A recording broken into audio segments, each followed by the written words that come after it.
this bit i- in the beginning, I'm just going to cut this bit off, but I'm going to try to show the caption. Um, Is it okay that my voice is just so like, everyone will just have to deal with that. I think that would be nice, like including the raspiness of your voice. Yeah, okay. Okay, you ready, Helen? I'm ready. And also, the bio that I'm gonna read is the one that I got from. Is it Pavilion? Because I was thinking, is Yeah. Liverpool University Press the same as Pavilion? The one. No, Liverpool University Press are that they are them, and then I think Pavilion is its own entity, but it's under their Oh, I guidance. see. I think it's also financed by them. I think. Right. Okay. So shall I say Pavilion then? Yeah, I would. Okay. Yeah. Good day and welcome again to another episode of Tsaá with Roma. Today we are joined with one of the poets that I admire in the Midlands. And her latest collection, her debut collection, actually really spoke to me in ways that I didn't expect. Let's give a warm welcome to Helen Calcutt. Hello, everybody. Hello, Romalyn. Hello, Helen. Hello. So, for anyone who doesn't know her yet, but I'm sure you all know her, Helen is a poet, dance artist, and choreographer based in Birmingham. Her pamphlet, Somehow, by Verve Poetry Press, was PBS Winter Bulletin pamphlet and Poetry School Book of the Year longlist in 2020.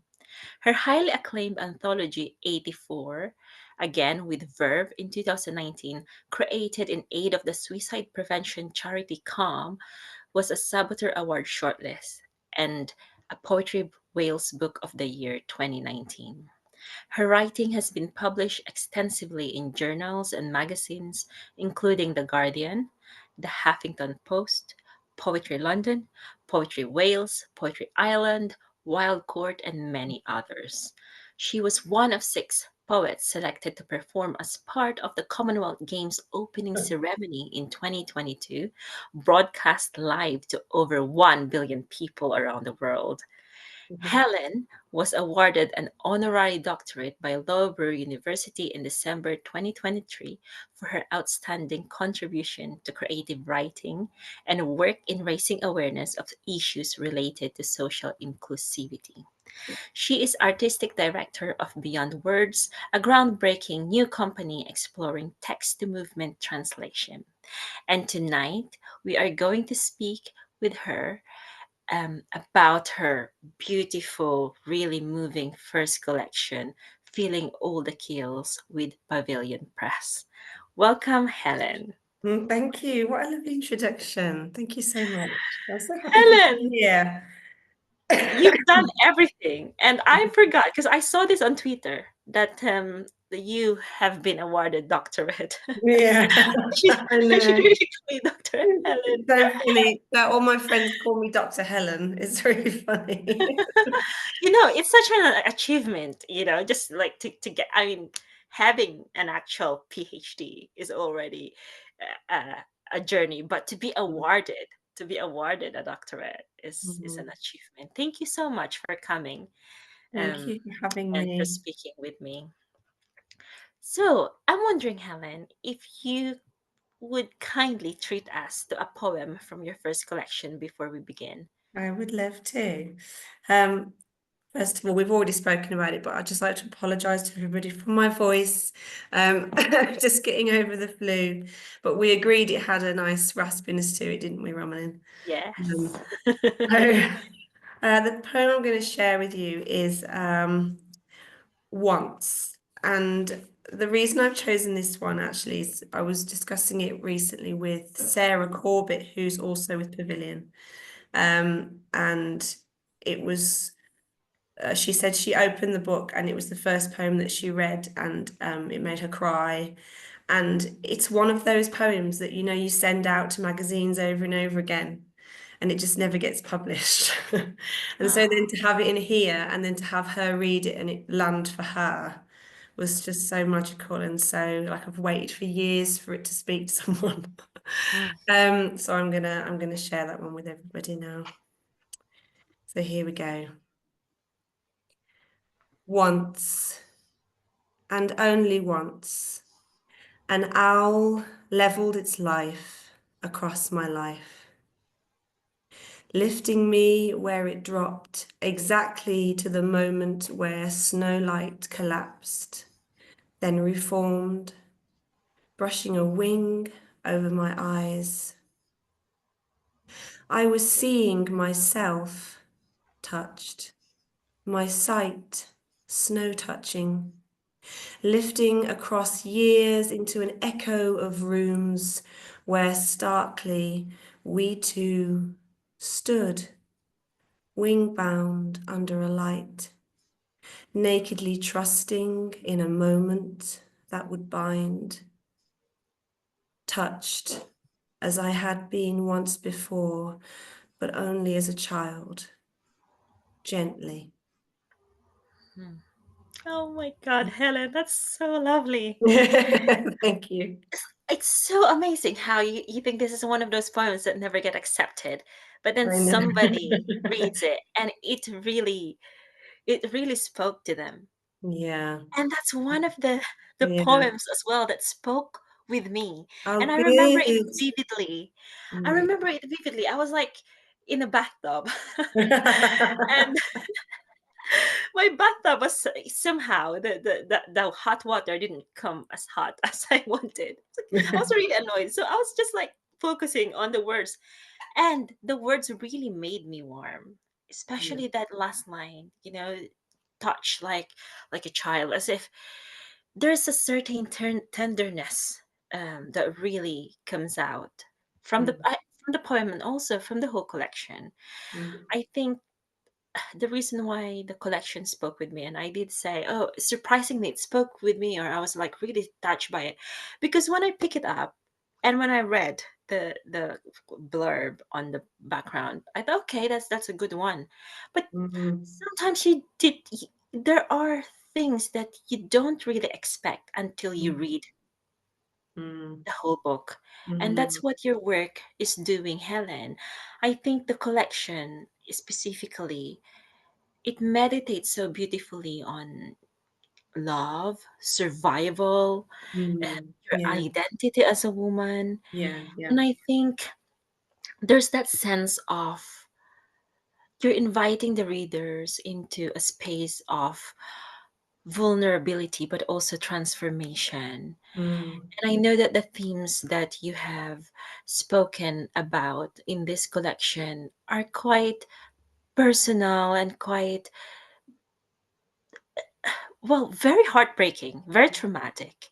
mm, And I really admire the way you balance the themes of trauma and healing, complex love and vulnerability, uh, your motherhood journey as well. It's very beautiful. And I guess my first question for you is, how did you approach balancing such raw emotional honesty with poetic language, with your craft? How did you do that in this collection? that's a really great question. Thank you. So I took a lot of my experience from writing somehow. So with the pamphlet, with somehow, it was obviously very raw, again, Mm, material, raw subject matter and so on, very, very personal. But then I guess I just have a good, strong ability, as I do it in my personal life though as well. I think it's kind of a skill I've got to sort of um do this. Like I'm starting to move and use my hands, but like to literally just kind of mm, create a degree of separation between me and what I'm saying, and just sort of serve the work and not get and not get lost in the space between, and then the work gets lost. I think that might be how I did it. Um, yeah, I think differently with this. I also had the help of Darren, the Oh, yes, editor, of course. who saw the poems. She saw the collection when it was very, very young. And a lot of it was actually not about this, it was more about Matthew. And it was more coming out of somehow. And she said, I would like to work with you, but I think you've got something else you could need to say. Mm, So come back to me with whatever that thing is. And I always just sort of knew what it was, but I hadn't really talked about it or wanted to go mm, there. Um, but I remember I was on holiday and I got the email from her that she said, yes, I'm interested, but there's other things that we can look at mm, here. And mm, she set me on that journey. And it was a very sort of fixed journey. So it was like mm. an editorial journey, Yes, but a personal one. Right. yes, So that's probably how I managed it, was really with my editor's hat on. How can I make a really good book for Darren? I think. Mm, yes. I mean, what a journey. Because what you're saying there, you're saying something really important. First of all, is, and like I said, it's a skill, isn't it? Having that sort of distance from the work, even though a lot of it is coming from or have been inspired by your own personal mm, experiences, you're still able to step back. But at the same time, what I'm hearing is that you're able to do that with the editor's help and with you telling yourself that actually, with my editor's hat as well, this mm. is what I need to do. And I mean, just for the listeners who may not know Matthew, can you just Yes, yes. introduce Matthew to Of us? course. So Matthew is my brother, who passed away in 2017 from suicide. And I think that's how you and I already knew each other, but then we got closer through the Project 84, which happened Mm, as a result of that through that. mm, And then somehow is the pamphlet that I put together that um, directly addressed Matthew's passing and mm, the aftermath of losing somebody so mm. suddenly. And I think, Helen, what you've done with 84, and everybody should get a copy of that anthology, If not to is read your poem, by the way, which is maybe sometimes some other. But what you've done with that anthology is, this is another thing that I like about you, Helen. You Mm, are you have the heart to really look at the painful aspects of life, our lives, and what is the reality that's going on.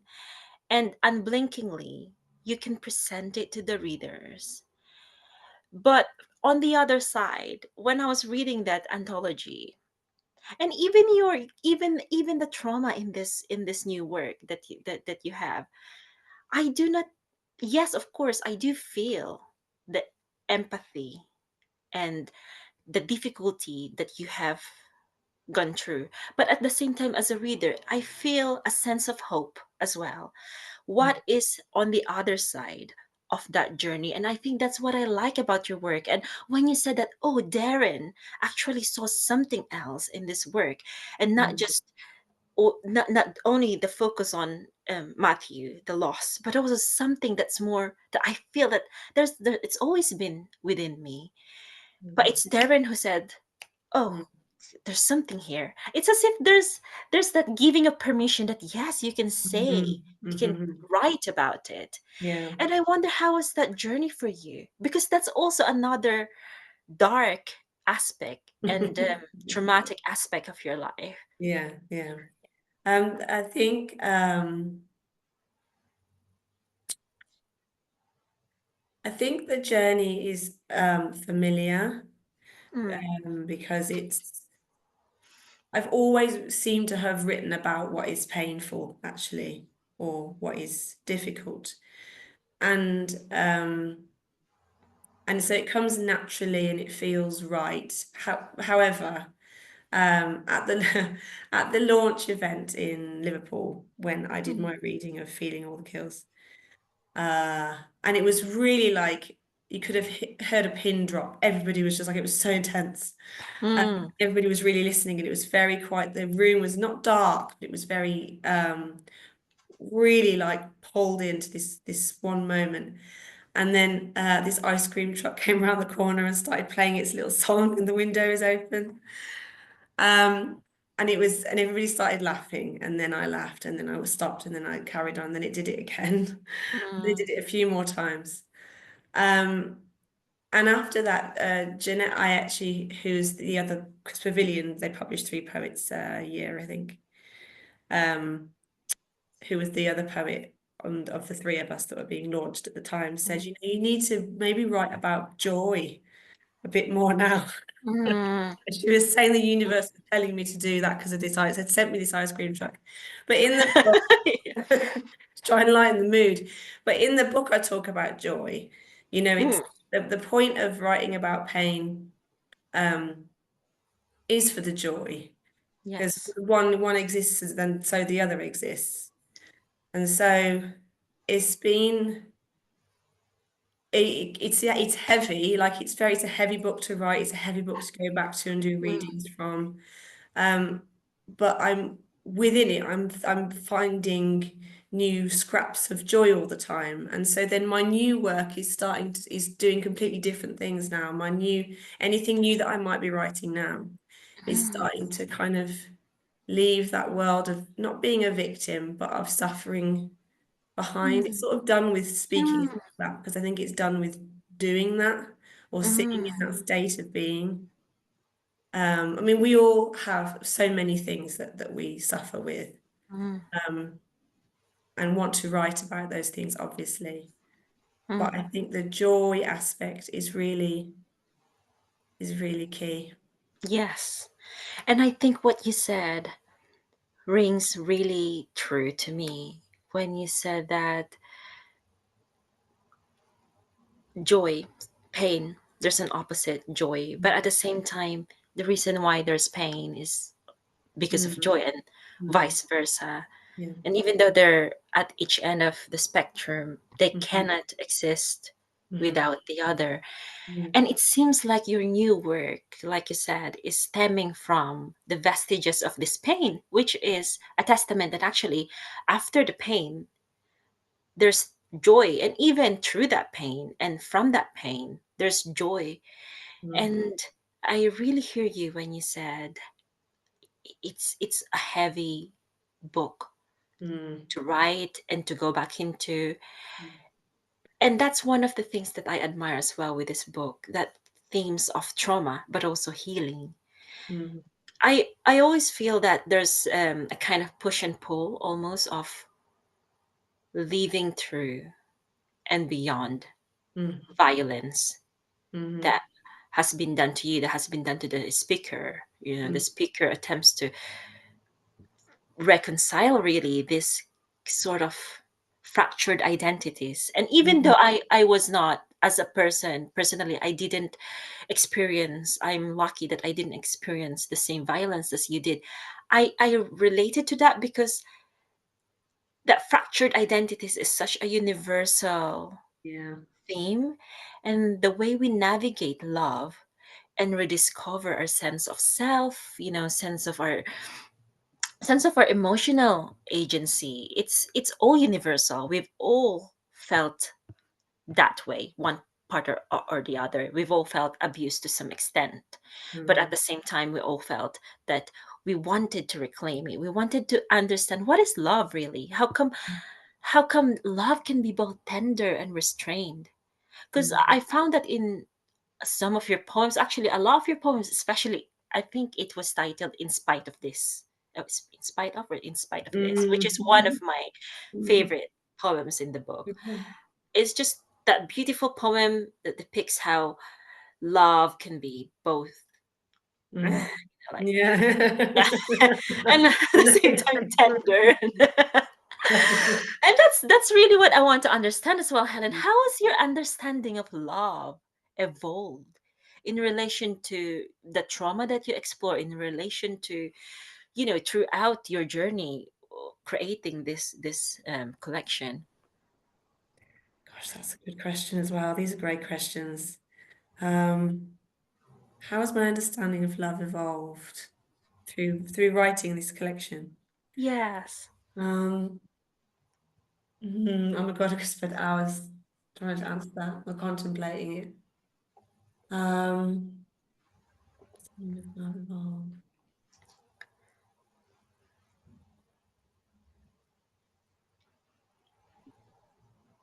Wow. I guess, okay, I guess I think um, I now understand love to be safe, Mm, whereas, yeah, perhaps prior to writing it, I thought it was the thrill, mm, or was still in that mode. mm, And these days, definitely, it's all about safety. And mm, I think that's come from the domestic poems of being a mother. mm, And the kind of, and I know it's exhausting and trialing, and you want to tear your hair out sometimes, and you like, everything feels far from safe. But like mm, the longer I've spent with my children and in their presence and my presence with them, and how they're people that wouldn't hurt me, mm, and they love me. mm, That's just safe. mm. And so that's love, isn't it? And that's what you want from anybody, is just somebody that wouldn't hurt you. Yes. Mm. What a lovely explanation, Helen. Because at first I was thinking, oh, I can really relate to you because I'm a new mother as well. But it's Yeah, like yeah, yeah, yeah, right. Yeah. honestly, Helen, when they said motherhood is special, it really is special. It's so cliche, isn't it? Like it's Yeah. cliche, but it's so true. It's like I don't know if I could last another day, but then at the same time, there's this little thing that depends on me. But what I was just saying is that at first I thought, yes, as mothers, the love that we try to give to our children, we try to create that safe environment, isn't it? But at the same time, it's so easy to overlook, like what you said, that actually these are the little people who actually give us safety as well in Yeah. return. Mm. It's reciprocal. And I love how you said it, that the Mm. love that you get from them reflects safety. Yeah. Yeah, I think so. I think when I'm, and it could be a measure of my life experience. I mean, it's a Mm, measure of mine, but when I'm sometimes well, either one of them will sleep in bed with me, but sometimes either one of them's in there, and I'll just look over and I'll be like, oh, it's just so nice that this person that's next to me is making me feel mm, safe rather than mm, unsafe or confused, or all the many other things you can feel mm. when it's someone else. So yeah, it's yeah, I would say that. And What what a other powerful thing question? for such a little person, I though. know, I know. And you have to, and I would have to be careful not to put too much on them, like to Mm, deliver. It's just us, it's just just acknowledging it is enough. Like I yes, wouldn't need to then expect or take. It's more just sort of knowing that it's there. And that that, is there and it exists, yeah, and yeah, that's enough. yes. What a lovely way to describe Hmm. motherhood. And I think this is also one of the poems that I love in the collection. You mentioned a while ago about the title poem, "Feeling All the Kills," and how when you were reading um, at a lunch, you could hear a pin drop.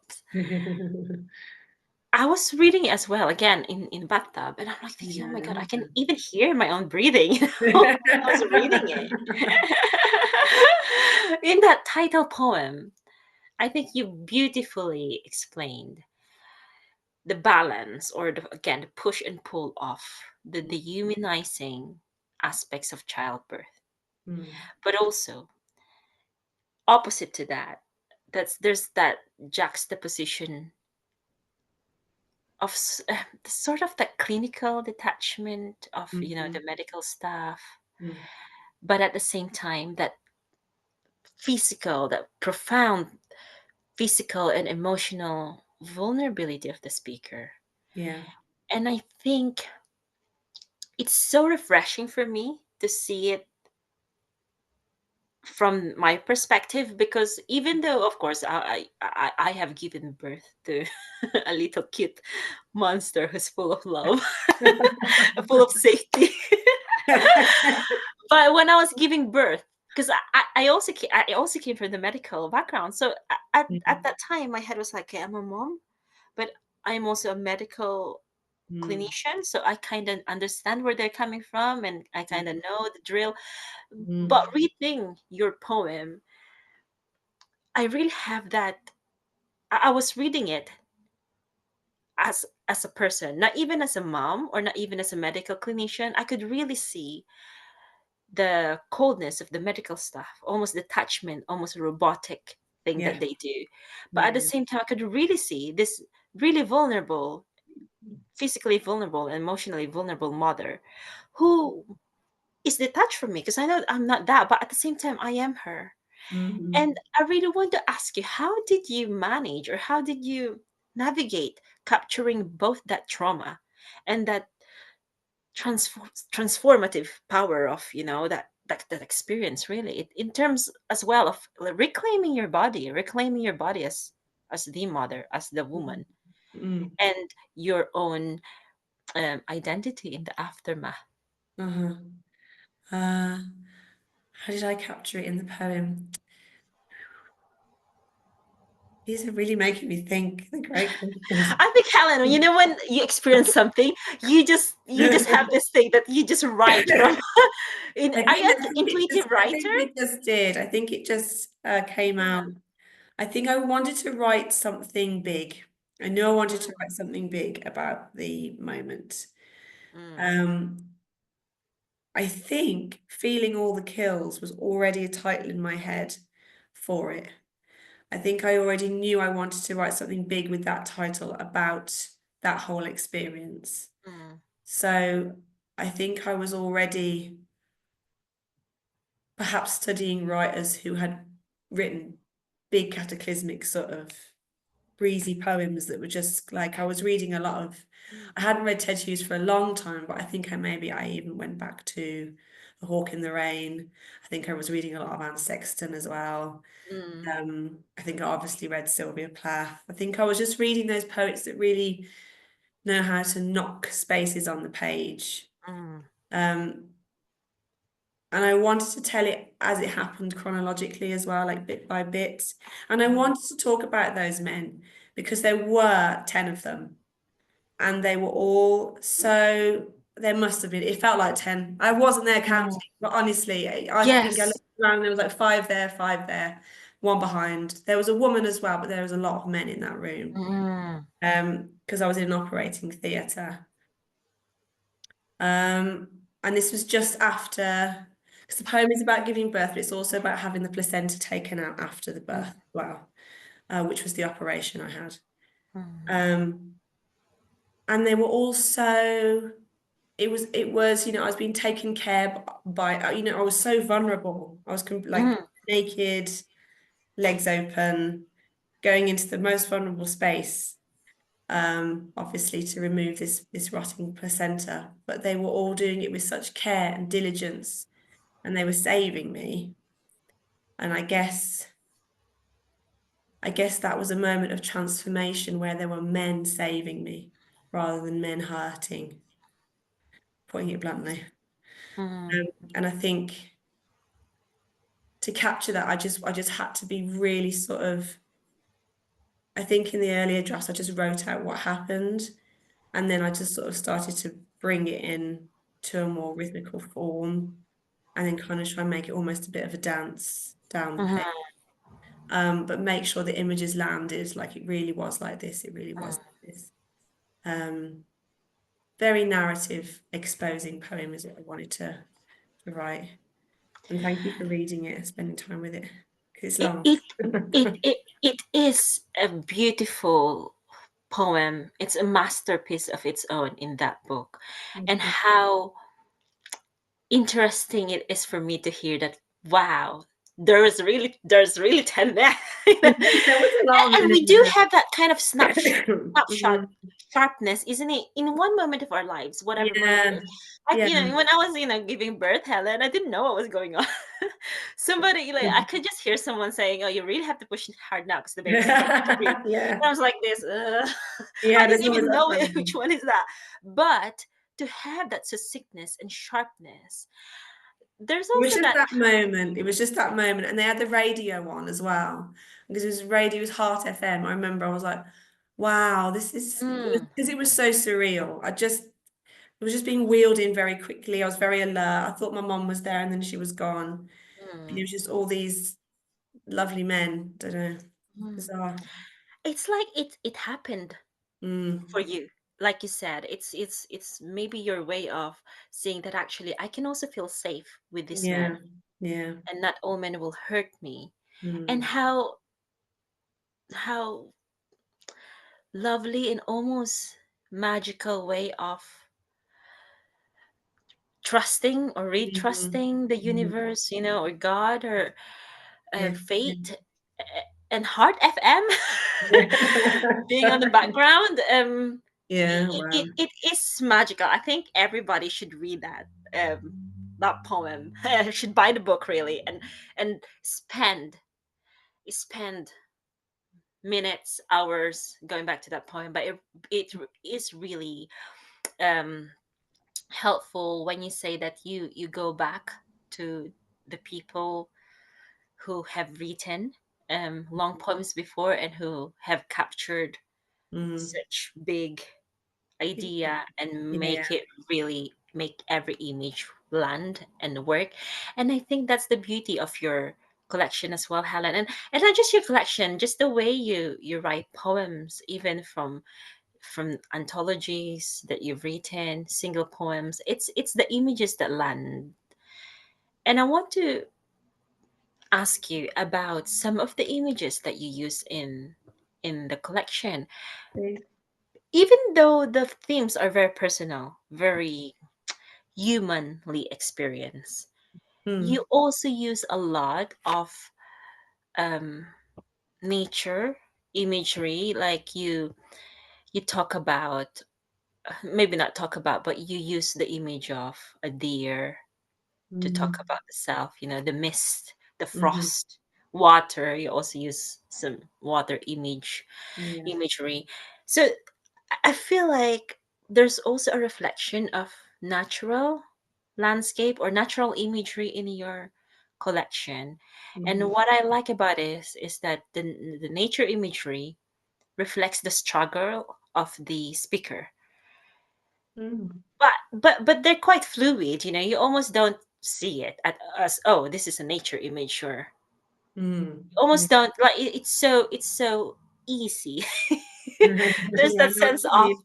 elusiveness, but also so easy. How do you, Mhm. is that another intuitive thing that is happening, or that was happening when you were creating this collection? Or are you do you feel a connection with nature? Yes, I do. And I do. I find it probably the language of the natural world one of the most inspiring things. And I will always reach for it because it just feels good to do so for me. It Mm, feels like the right thing to do. I really struggle to not use it. mm, Probably set myself a task of writing a poem without any ink just to see actually if I can. But yeah. it's just I just really feel like there's a lot of space there. There's a Mm, lot that's ancient within us that's reflected. Um, there's yes. a lot of us that's still connected to it, but that's lost, that I'm probably trying to find or gain ground over or understand. Although I don't think it's just about the natural world, I think it's mine and our shared connection and relationship to it, that we are it, but yet it's through the window a lot of the time. And so I don't know, it just, and it feels almost quite godlike and spiritual to do Yes. it. Yeah, it feels Yes, I was gonna vividly. say, we Mhm, can't really separate ourselves from the natural world, but like mhm, you said, it it almost transcends to that spiritual undertone. I did feel that, mhm. especially that line, I forgot something about the pale deer. Pale soft-footed. Yes. Yeah. I forgot. I forgot the title of the poem, but I really love that line. Pale deer, soft-footed. That there's a sense of spiritual undertones as well in your collection, and if you could just expand a little bit more about that, Helen, because you were talking a little bit a while ago, but how does spirituality intersect with your journey of survival as well and self Mm. discovery or rediscovery? I think it's a big part of it. I think I'm still figuring out. I'm not figuring it out actually because we can't figure it out, but I think I'm still working with what that means or Mm, it's guiding me. But there's always just a general sense of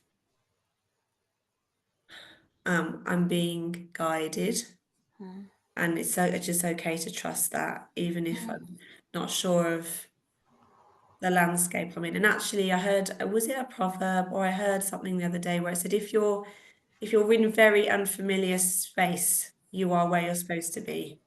mm, And if mm, you can't don't see if you don't recognize the woods, the trees around you, then you're on the right path. mm. Oh Um, yes, was that yeah, a poem or something about that? I don't I know. I saw it the other day, but I'd heard it before. mm, I think it was a poem. I don't know. mm, I'm really guessing now, but I've heard it a few times, and I think it's true. mm, I think that um, the natural element, the natural language that I go for from that reaches to the landscape or the world outside of us is really just the world within us. mm, And it's yeah, I think it is a deeply spiritual thing. mm, And more in the last maybe in the last year less, I've felt like it really is the thing that grounds me in kind of sanity and mm, safety, and knowing that whatever I'm here to do, or what you're here to do, what we're here to do, with so much unrest around us as well, it keeps you rooted in some sort of mm. faith, I think. Yeah, it keeps you grounded and it keeps Yeah. you, in order for us to to fly to wherever you want to fly. Sometimes we need to be grounded first. And I really love what you're saying about, even though I don't know what it is, I have a sense that someone or something is guiding me. Mm, It's it takes such humility to accept that, I think, it does, it does. and such wisdom as well to accept that there must be something Mm, bigger than we are.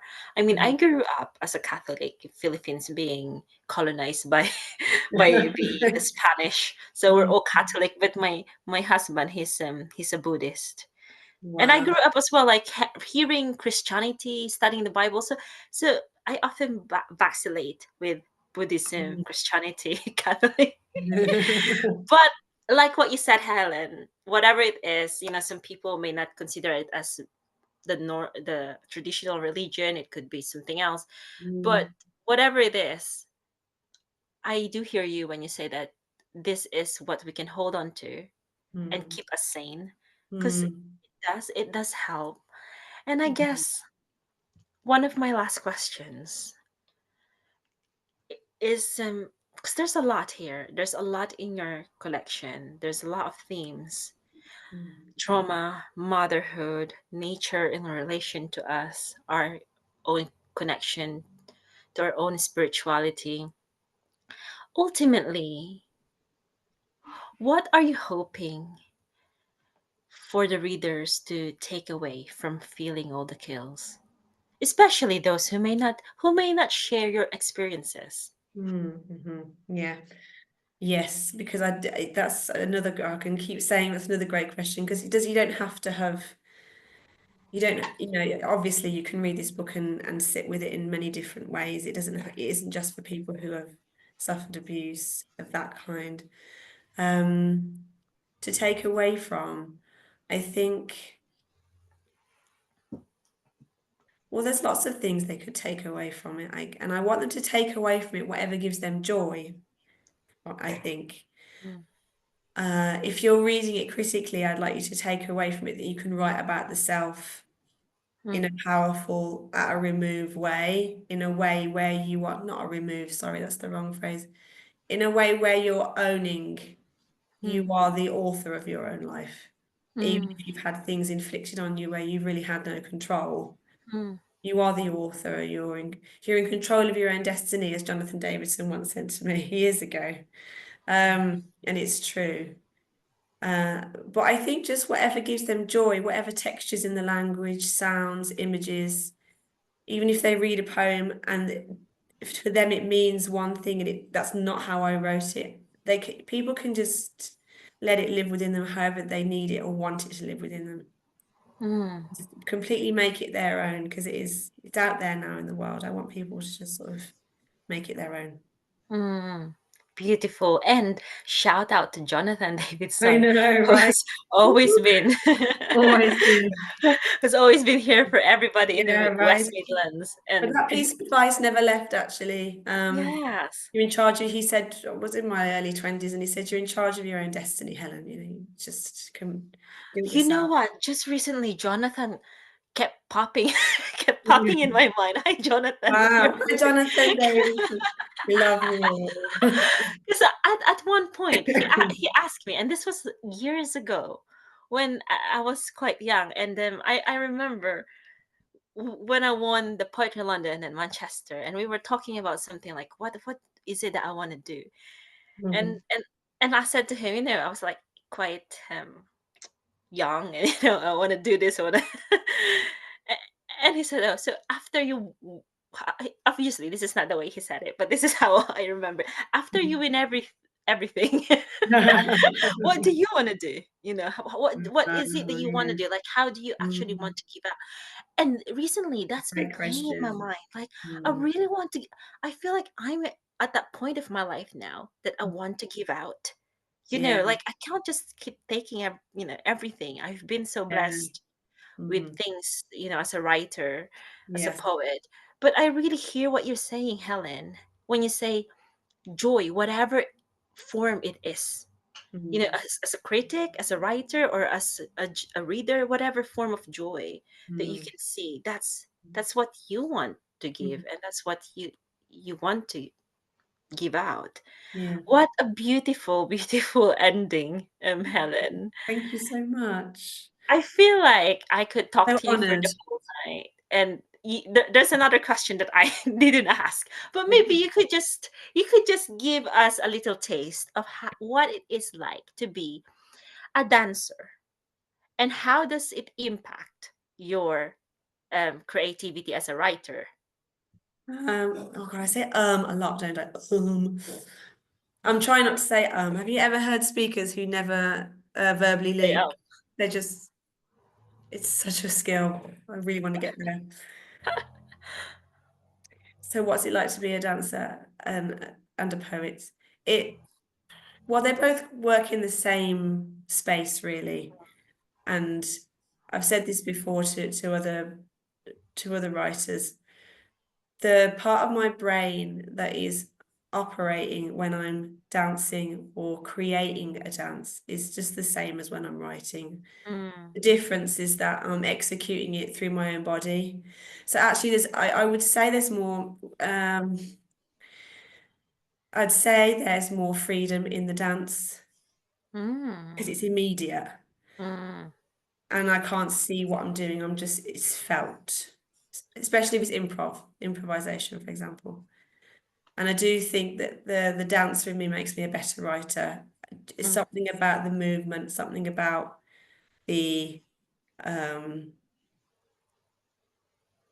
space away from introverted thinking and away from the page. And then when I come back to it, I just have all this different sort of fresh energy, but it's energy for writing. mm, So they're definitely interconnected. And what the science of that is, there will be some, I don't know what it is, but they're yeah. definitely They're definitely sparking off the same. Yes, they're very connected, isn't it? And you can see as well. I mean, the dance and the music on the page, and like the restrained and constrained, and it really Mm. reminded me, Helen. Just when you were saying that, it really reminded me of one of my well, my sensei back like 2 years ago when I was doing karate before my Yes, motherhood. no, but yes, yes, yeah. He told me that when you're in a true karateka, a true practitioner of karate, can sense the enemy's movement even in darkness, because the way Mm. they move, like the way they each Yeah, knife hand block or yeah, twist of the hip, yeah, it creates like a sound in the dark, and yeah, through that sound, through that movement, it also creates an image, which yeah, I think it really rings true to me when you said that the part of your brain that's moving and it's yeah. creating all your choreography is also the part of your brain that's moving when you're creating and Yeah, writing. it's the shapes in. I've been thinking about this a lot recently as well. There's this the spaces we carve around us. We're doing it all the time in our life. Like we have gestures, we have movements, we have things that we do every day where we're carving space. Mm, We are within space at all times, and space is holding us.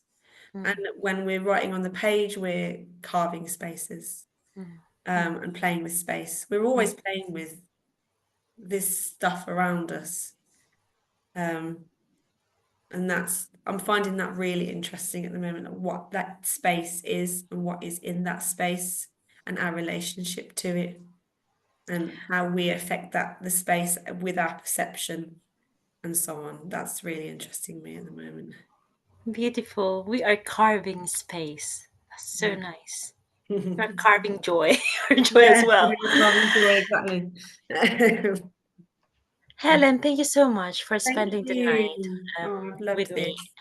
Um, No, I'm wondering if you could treat us to a closing poem before we say goodbye to our audience. absolutely. Is there one you'd like to hear?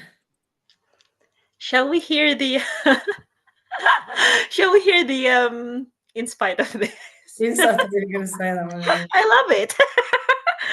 I love that you love that one. Let me find it. What? Why don't you like it? I do like it. I do like it. I haven't looked at it at the cover. You can sense in me. It's like, oh, but no, I do like it. I do. I just haven't read it for a while. Here we go. Okay. Oh, it is a lovely poem. Here we go. This is for you. Thank Thank you so you. much for having me on. I've loved Thank you it. for coming. Here we go. In spite of this, we drove through the mist as if flying. Home was a speck on the horizon, and for moments at a time, the fields held my heart. Wetted bladish through sunrise, we sped over roads. I felt the hollow way into a wood enter, my love's jewel, melted and expanded in the ribs of grass, suffocated too. And together we lighted and spored, became almost nothings in the sways of your deliberate quietness.